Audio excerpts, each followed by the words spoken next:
y del presidente Ollanta-Humala. Después analizaremos el tema, porque si no perdemos el hilo de la conversación.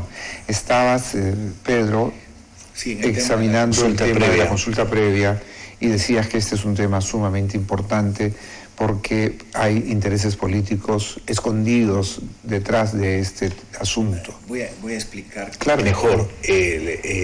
Está en juego, o están en juego muchas inversiones muy lejos de Lima, donde se encuentra una oportunidad para el país, que son sus recursos naturales.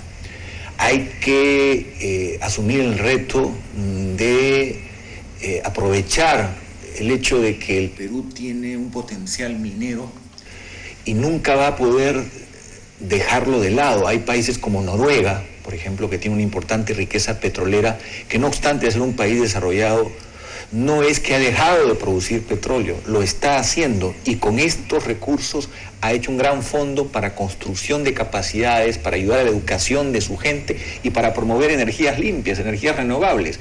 Aprovecha una oportunidad en beneficio de sus ciudadanos. Para decirle a los que nos están viendo, a los televidentes, que Noruega, en el programa de las Naciones Unidas para el Desarrollo, se encuentra ubicado en el puesto número 1 en el índice de desarrollo humano. Entonces, Perú no puede dejar de apreciar este ciclo expansivo, especialmente largo, de precios altos de las materias primas. Si bien es cierto, tenemos que apostar a dar mayor valor agregado, esto no se hace de la noche a la mañana. Entonces, las trabas a la inversión nos perjudican. Este contexto nos lleva a la gran pregunta: ¿y qué hay de la consulta previa? La consulta previa es un régimen de excepción. El Perú tiene en la Amazonía 51 etnias o pueblos indígenas que califican dentro de este régimen de excepción. Y el Estado demoró la reglamentación del convenio adaptado a nuestro sistema jurídico, pero ya está prácticamente todas las patas de la mesa para que este proceso camine, porque ha retrasado más o menos, estamos hablando, 31 lotes en fuerza mayor de exploración en la selva amazónica. Entonces, por ese lado, con retraso, pero el tema ha caminado. Pero la pregunta es, ¿cabe la consulta previa en la sierra y en la costa? Las condiciones que establece el convenio 169 es que se mantenga la vinculación con el territorio, se mantengan las características y las instituciones precolombinas para configurar que una comunidad es un pueblo indígena. En este caso, evidentemente, tendría que forzarse mucho el régimen jurídico para decir que el 80% del país debe pasar por la consulta previa.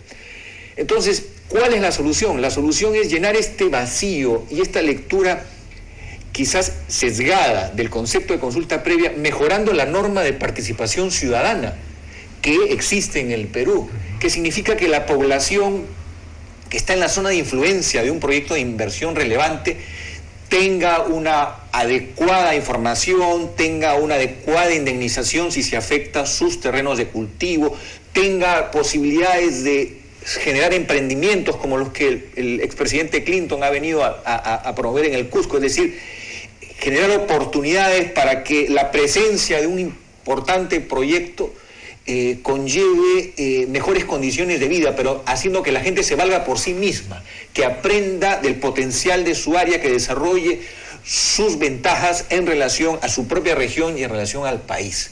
Entonces, ¿cuál es el tema? Si nosotros dejamos este vacío y se da el mensaje equivocado de que el Estado no está respetando la consulta en los pueblos de la sierra, se viene una ola de conflictos y violencia que va a afectar la gobernabilidad del país. Y ya no podemos darnos el lujo de seguir bajo lo que los periodistas llaman el piloto automático. El Perú necesita afianzar su gobernabilidad.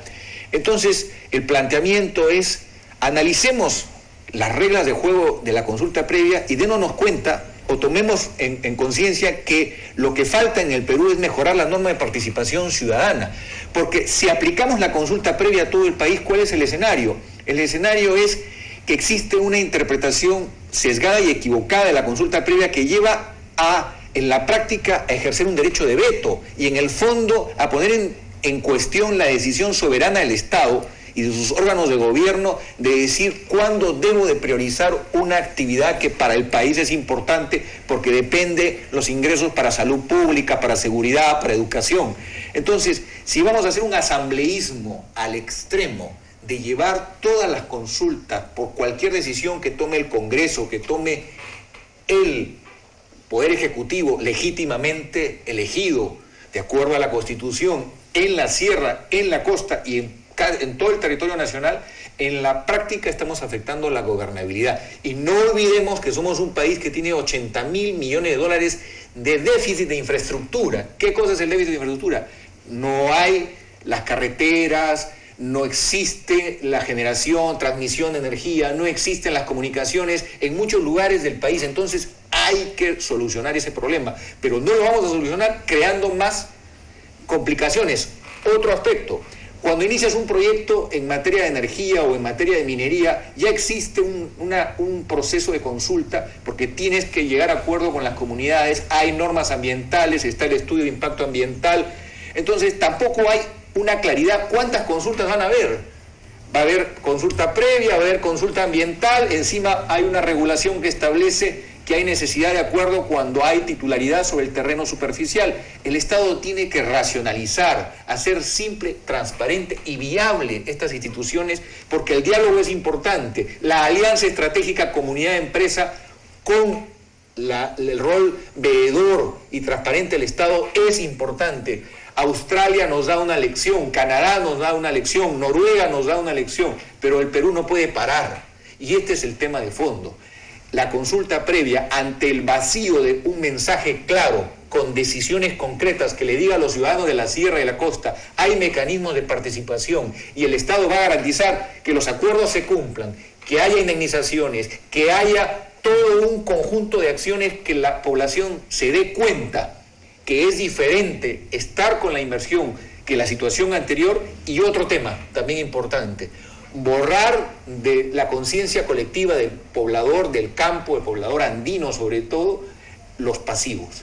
El Estado tiene que resolver los pasivos porque esa es una herida abierta de la foto de cómo era la práctica en el pasado, donde no había paradigma ambiental en el mundo. Entonces, si no corregimos eso, lamentablemente el ciudadano de las zonas rurales ve esa foto y dice: yo no quiero esto para mi región, o ya no quiero que esto se repita. Entonces, ya el Estado ha hecho hasta en 3 oportunidades inventario los pasivos, pero si no se solucionan, hay 2 tipos de pasivos: los que tienen un responsable, que en la mayor parte de casos se ha iniciado un programa de remediación, pero todavía hay experiencias que no han saldado esta obligación, pero la mayor parte son los casos de lugares abandonados, con presencia de relaves, por ejemplo, donde el Estado tiene que actuar en un plan nacional que tiene la prioridad, porque está en juego lo que llamaríamos la licencia social de una actividad que para el Perú es importante, que es el desarrollo de sus recursos, minería, en un primer orden, también energía, y todo lo que hace que hoy el Perú tenga ingresos para financiar todos los programas sociales que tiene el gobierno nacional. Me parece que tienes un discurso muy claro en este tema, pero ¿qué ocurre con aquellos que utilizan la ley de consulta previa para hacer demagogia? Por ejemplo, los que tienen una bandera política roja o una bandera verde que oculta la roja, o que son los sandías, ¿no es cierto?, verdecito por fuera y rojo por dentro, van a las comunidades, hablan de consulta previa, pero se dedican a la agitación política, a engañar a la gente, a mentirle: esta mina va a envenenar el agua, esta mina va a destruir tus campos de cultivo, esta mina va a desaparecer este cerro. Y muchas veces, por razones ancestrales, un cerro tiene un apu dentro. Entonces, ¿cómo enfrentar esta situación de utilización de la consulta previa para hacer semi-asambleísmo y a veces movimientos violentos, ¿no? Te contesto con toda claridad. Justamente en una reunión de trabajo hicimos un análisis de Moquegua y Tacna. ¿Por qué Moquegua y Tacna? Porque junto con Arequipa son las regiones que mayor índice de desarrollo tienen en el país. Así es. Y una explicación por qué Moquegua y Tacna han avanzado tanto es la inversión minera. pero esto no se condice o no concuerda con una fuerte oposición en estas dos regiones a la minería. Y haciendo un análisis más profundo, se llegó a la siguiente reflexión, porque es cierto lo que tú dices, a veces el hecho de que haya más disposición de recursos no significa que la gente va a aprobar la actividad, porque hay otro problema, el factor ideológico. Yo recuerdo en los años, finales de los años 70, el sindicalismo de los maestros no era de una sola tendencia ideológica marxista-leninista, sino había otras opciones. Estaba el APRA, que tenía una fuerte presencia en los maestros, incluso había corrientes democráticas de personal de maestros. Hoy en día eso no existe. Se ha abandonado el trabajo político con un funcionario público que es privilegiado, que es el funcionario público llamado maestro. Entonces, ¿cuál es el tema?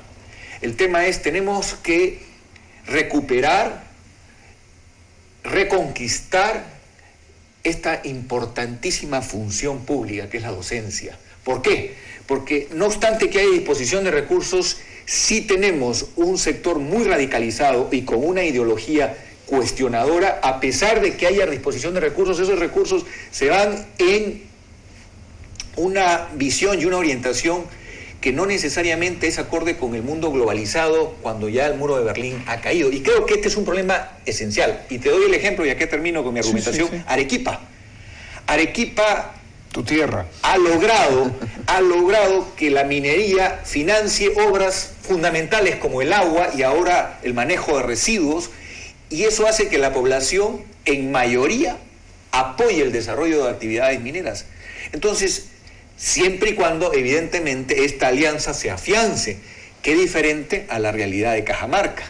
Entonces, yo lo que quiero decirte es que es cierto que hay un interés político, es obvio que está presente, pero si el Estado no deja un vacío político, sino que el Estado se adelanta con una acción eficaz que implique borrar las heridas del pasado y encima demostrarle al ciudadano del campo que tiene una oportunidad como la tienen los ciudadanos en Noruega, como la tienen en Canadá, como la tienen en Australia, este país no solamente tiene oportunidades, sino ganaríamos terreno, y no lo que estoy leyendo en algunos editoriales que se dice que ya estamos cerrando el ciclo expansivo y sería esta una oportunidad perdida en términos de que no hemos dado un salto fuerte hacia adelante en cuestiones de educación y tecnología. Yo creo y mantengo la esperanza de que todavía podemos hacerlo, pero no hay que dejar que estos vacíos lleven a una ola de conflictos que pongan en jaque al Estado peruano. Ahora, ¿no crees que falta liderazgo en el gobierno sobre este tema? El silencio del presidente de la República.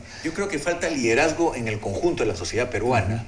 Es decir, hay mezquindades, lo he visto, cuando se trata de defender la camiseta del Perú. No interesa si tú eres hincha de Alianza, el otro universitario, el otro de Cienciano, todos tenemos que sumar. Falta esa capacidad de darnos cuenta que la empresa privada sola no puede tener el éxito que deseamos todos, que el Estado tiene que ser moderno, que tiene que ser transparente y que tiene que estar presente a lo largo y ancho del país, que acceder a puestos importantes en el Estado debe regirse básicamente por meritocracia. Hay esfuerzos, yo no lo niego, hay avances, pero todavía es insuficiente frente a la dimensión de todo lo que se viene arrastrando, que es, por ejemplo, el hecho de evaluar la gestión pública en la eficacia del canon. Hoy, por ejemplo, hay regiones que están ganándole al gobierno central, pero todavía existe un alto sobrecosto por corrupción, un alto sobrecosto por demora y por falta de priorizar lo que es lo más importante, satisfacer necesidades básicas. Yo no entiendo cómo pueden haber gobiernos locales que hacen obras totalmente frívolas, cuando todavía tienen en su comunidad gente que tiene necesidades básicas insatisfechas. O peor aún, un municipio distrital, que es uno de los más ricos del país, que está haciendo que la población pase por planilla, por el local municipal. Es decir, todos tienen un trabajo y no saben ya qué hacer, y ya se olvidan de desarrollar actividades productivas. Es el concepto perverso de regalar el pescado en lugar de enseñar a pescar, que es un poco lo que el presidente Clinton nos ha traído aquí, ¿no? A una zona de Moquegua, a un distrito Torata. Pero también en Ancash. No, en Ancash ya es en Ancash es una cosa muy extraña, porque la campaña electoral consiste en regalar refrigeradoras, regalar hornos microondas, ya no regalan, cuando se hacía la parodia de las campañas electorales decía te voy a regalar una bolsa de arroz. No, ahí regalan microondas, licuadoras, cocinas a gas, es decir, es un carnaval. ¿De dónde sale toda esa plata? Y otro tema que quizás sea un factor crítico también, algunas empresas. Hay algunas empresas mineras que por llegar a una solución rápida, en lugar de hacer un acuerdo social sostenible, acuerdan entregar cantidades de dinero importantes. Y eso para mí es pan para hoy, hambre para mañana, porque puede ocurrir lo que ya es un testimonio, no puedo decir el nombre del proyecto, pero sí que hasta se ha tenido que comprar 3 veces la tierra a las comunidades, la tierra, ¿por qué? Porque cada vez que se les gastaban el dinero volvían a una acción violenta, volvían a bloquear la carretera. Esto no es sostenible, se hace es muy mal mensaje para una población que lo que busca son oportunidades de valerse por sí mismas y que no saben cómo hacerlo, que venga alguien y les entregue un cheque. Me parece que eso no es sostenible y puede traer más bien problemas mayores después. Este es un tema donde el Estado tiene que jugar un rol. Por eso es que la norma de participación ciudadana tiene que mejorar. Hay que evitar que este vacío sea cubierto por quienes quieren agitar y quieren lograr que la violencia frene el desarrollo del país que ya lleva 19 años que hay que defender de gobernabilidad, pero hay que mejorar el rol del Estado. Ahora, cuando hay este tipo de conflictos, aparecen los frentes de defensa. Y los frentes de defensa los crea un partido político desde su organización clandestina o semiclandestina. Se reúnen 20 militantes de un partido y dicen Frente de Defensa de los Intereses del Pueblo de tal lugar. Y buscan acreditarse, buscan participar, pero toda su participación está destinada a una posición. Esto no va. O sea, este proyecto no va, y el único mensaje es no va. Tú puedes argumentar técnicamente, puedes llevar cifras, puedes llevar documentos, puedes llevar gráficos, puedes llevar a los mejores técnicos, pero dicen esto no va y se acabó. Y hay exdirigentes, por ejemplo en el caso del norte, exdirigentes sentenciados del MRTA, que activan, participan, son presidentes de Frente de Defensa, y yo lo que veo ahí es una inacción del gobierno y una complicidad de cierta prensa local y a veces nacional que les da espacio, personas que no son especialistas en temas medioambientales y que sin embargo hablan como especialistas en medio ambiente, tienen eco y tienen acciones prácticas con bloqueo de pistas, violencia, etcétera. Sí, por supuesto, la pregunta era para que tú le... Sí, el fuego prende en la pradera cuando la hierba está seca. Esa metáfora lo que busca explicar es que yo conozco experiencias concretas, y esto no es un discurso, experiencias tangibles, de que en más de un lugar, cuando ha habido estos intentos de generar violencia, conflicto, que surgen de un pequeño grupo, si la población está totalmente involucrada en un conjunto de acciones que implican labores de emprendimiento. Voy a darte un caso concreto de un lugar en la costa del Perú, donde las madres fabrican los trajes, la indumentaria para todo el personal de una empresa. En este caso estoy hablando de una empresa de hidrocarburos. Hay un taller donde se reparan las embarcaciones artesanales, ya no tienen que ir hasta Chimbote. Encima los propios profesionales de la empresa un día a la semana ayudan en contenidos prácticos y fortalecimiento de los materiales de enseñanza y las clases en el colegio fiscal del pueblo. Después de 70 años de industria petrolera, recién ha llegado el agua potable a este pueblo gracias a esta alianza con la población. Hubo un grupo que quiso hacer gran dificultad. ¿Saben quién defendió al proyecto? La población. La población dijo, no queremos violencia porque nuestros hijos están teniendo oportunidades, están teniendo becas que la propia empresa está generando por concurso entre los distintos colegios de este pueblito que durante muchos años fue un pueblo histórico de la industria del petróleo, pero abandonado, a pesar del canon, a pesar de todo, no tenía agua potable. Entonces, lo que quiero decir es que esa es la tarea de fondo principal. Y lo otro, evidentemente, es algo que está dentro de la legislación, que es no dejar que los fiscales de la zona monitoreen este tipo de conflictos cuando hay de por medio toda una agitación orquestada. Evidentemente el Estado tiene cómo defenderse. Debe haber un pool rotativo o que rote de fiscales y de jueces que le den máxima prioridad de tal manera de que no haya la intimidación que ocurre muchas veces o la impunidad cuando se producen acciones que van contra los derechos fundamentales de las personas. Ya hemos tenido casos de muertos en carreteras porque se bloqueó la carretera y se le negó asistencia médica, o que la ambulancia pueda llegar cuando una persona estaba en riesgo de muerte. O hemos tenido casos donde evidentemente uno no tiene derecho a violar los derechos de los otros para expresar una protesta. Si no aprendemos a todos, al grande y al chico, a enseñarles lo que es el respeto a la ley, no avanzamos como país. Si hubiera este trabajo coordinado, articulado y un pool que rote de los mejores equipos de fiscales y jueces mediante un acuerdo entre las dos instituciones con el apoyo del Estado, vamos a ver que aquel que destruye un bien público, un bien privado, empieza a asumir su responsabilidad penal. Es como en países europeos, aquel que comete un daño asume la responsabilidad y tiene que pagar la sanción por ello. Vamos a transmitir un mensaje muy bueno a la sociedad peruana. ¿Cuál es? Si quiere usted protestar, hágalo, pero sin dañar a los demás.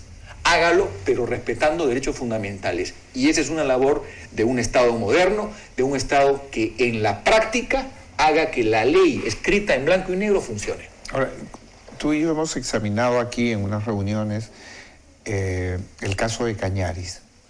Los comuneros de Cañaris, la gran mayoría, están de acuerdo con la inversión de esta empresa que está explorando, está en una etapa de exploración. Lo hemos examinado varias veces, acá han venido comuneros y han explicado, pero ellos dicen, la directiva de la comunidad convocó a una consulta, a una suerte de referéndum, organizaron ellos su propia votación, cosa que no está en el estatuto de la comunidad, no convocaron a la OMPE, no convocaron al Jurado Nacional de Elecciones, no convocaron a ninguna institución independiente que pudiera ejercer la veeduría.